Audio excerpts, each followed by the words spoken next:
Let's see the question. On 15th February 2017, Kohinoor Electrical Company purchased 100 tube lights at 150 each and 5 ceiling fans at 8,000 each on credit from Tirupati Electricals Limited. Prepare a voucher for this transaction. अब यहाँ पर हमें कौन सा voucher बनाना है? हमने तो बहुत सारे वाउचर पढ़े हैं। तो देखो यहाँ पर कहीं भी कैश का जिक्र नहीं हो रहा है, चेक का जिक्र नहीं हो रहा है, यानी कैश का लेन देन नहीं हुआ है। तो ये हम ये मानकर चलते हैं कि ये हमने क्या किया है, उधार खरीदा है। और क्योंकि हमने उधार खरीदा है तो यहाँ पर हम क्या बनाएंगे, ट्रांसफर वाउचर बनाएंगे। ठीक है, ट्रांसफर वाउचर बनाएंगे। तो ट्रांसफर वाउचर के लिए देख लिए फॉर्मेट अच्छे से चेक कर लेते हैं। देखिए यहाँ पर ऊपर लिखेंगे ट्रांसफर वाउचर, ठीक है। उसके बाद जिसने सेलर का नाम, नहीं बायर का नाम, जिन्होंने खरीदा परचेज किया है ना कोहिनूर ने, तो बायर का नाम, ठीक है, वो लिखेंगे। बायर का नाम क्या है, मैसर्स कोहिनूर इलेक्ट्रिकल। वैसे एग्जाम में आपका आता नहीं है बट फिर भी आपको पता होना चाहिए कि लगते कैसे। इनका एड्रेस हम कुछ भी डाल देते हैं, जैसे कि हम डाल दें शास्त्री नगर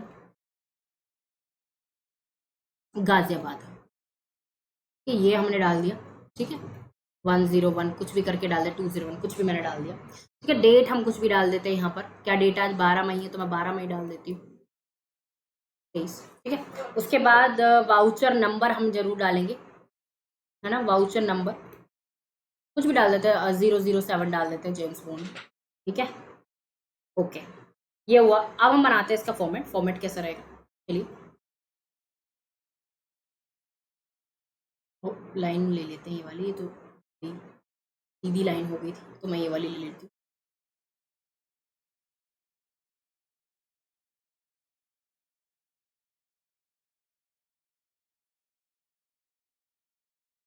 ओके, ये हुई सीधी। इधर अपना ओके, इधर अपना अमाउंट का कॉलम,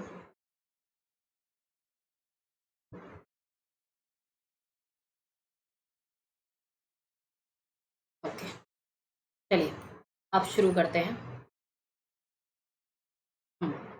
तो इधर हमारी डेबिट, परचेज किया है तो डेबिट में क्या आएगा, परचेजेस अकाउंट, है ना।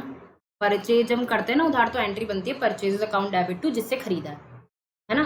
तो एंट्री बनेगी purchases account debit to, sorry हाँ, सेल, जिससे खरीदा है हमने, यानी तिरुपति। तो purchases account debit to Tirupati, यानी सेलर, कस्टमर जो भी है। तो यहाँ पर जब एंट्री बनेगी purchases account debit to Tirupati, तो परचेज हो जाएगा डेबिट और तिरुपति हो जाएगा क्रेडिट। अभी आप केवल इस चीज को रट लो, क्योंकि अभी जो हम rules of debit and credit सीखेंगे वो आने वाले चैप्टर्स में सीखेंगे, तब आपको अच्छे से सारी चीजें क्लियर हो जाएंगी। फिलहाल एंट्री है purchases account debit to Tirupati electricals. तो परचेजेस हो गया डेबिट, ठीक है। यहाँ पर हम अमाउंट लिखेंगे,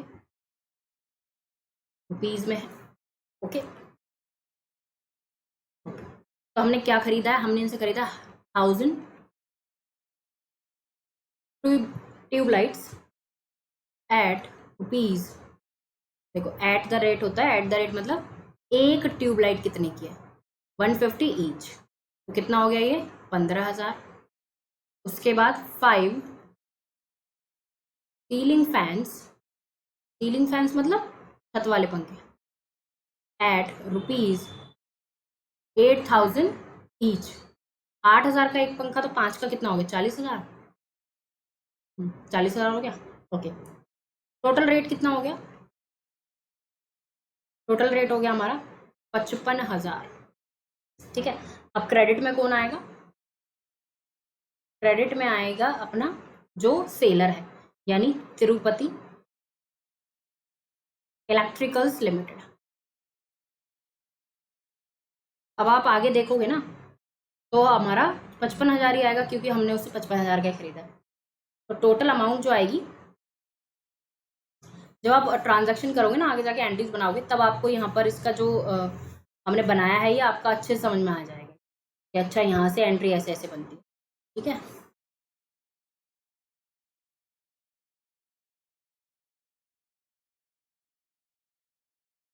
ओके, तो ये हमारा 55,000 का टोटल हो जाएगा।